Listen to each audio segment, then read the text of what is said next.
శనివారం జూబ్లీహిల్స్ నియోజకవర్గం వెంగళరావు నగర్ డివిజన్లో మధురానగర్ ప్రాంతంలో Naveen Yadav door to door ప్రచారంలో పాల్గొన్నారు. ఈ సందర్భంగా ఆయన ప్రజలతో మమేకమై ప్రతి ఇంటి వద్దకు వెళ్లి కాంగ్రెస్ పార్టీ అభివృద్ధి పనులను, సంక్షేమ పథకాలను వివరించారు. అలాగే ప్రజల సమస్యలను వినిపించి వాటి పరిష్కారానికి కాంగ్రెస్ ప్రభుత్వం మాత్రమే కృషి చేస్తుందని హామీ ఇచ్చారు. అనంతరం ఆయన మాట్లాడుతూ ప్రజల ఆశయాలను నెరవేర్చే శక్తి కాంగ్రెస్ పార్టీదే అని, అభివృద్ధి సంక్షేమం అందించే చేతి గుర్తుకు మీ విలువైన ఓటు వేయాలని ఈ సందర్భంగా కోరారు. ఈ కార్యక్రమంలో స్థానిక కాంగ్రెస్ పార్టీ నాయకులు, మహిళా నాయకులు, కార్యకర్తలు, యువత పెద్ద సంఖ్యలో పాల్గొని ప్రచారాన్ని విజయవంతం చేశారు. మొత్తానికి నవీన్ యాదవ్ ప్రచారము జూబ్లీహిల్స్లో మోతమోగుతుందట. ఇక వీటితో పాటు ఈయన సామూహిక శ్రీమంతాలు ఒకేసారి ఒకే వేదిక మీద 2000 మందికి సామూహిక శ్రీమంతాలు చేసి వాళ్లకు ఒక అన్నగా, తోడబుట్టిన అన్నగా అండ అయ్యాడు.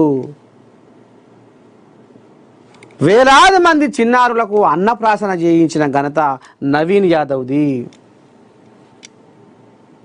ఇక నవీన్ యాదవ్ పేరు జూబ్లీహిల్స్లో రామబాణం లెక్క దూసుకుపోతుందంటే ఇవాళ వందల మందికి విద్యాబోధన గావించి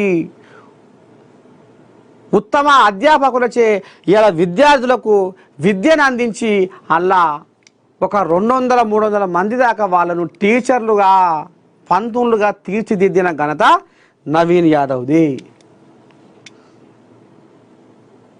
ఆపదికి, సాపదికి, సచ్చినోనికి, బతికినోనికి దాన ధర్మాలు చేసుకుంటా అన్నా అని తలుపు కొడితే నేనున్నా అని ఇవాళ జనాలల్లా ఉన్నాడు. కాబట్టి ఇవాళ ఆయన నామినేషన్ రోజు ఇవాళ ఆయన అభిమానులు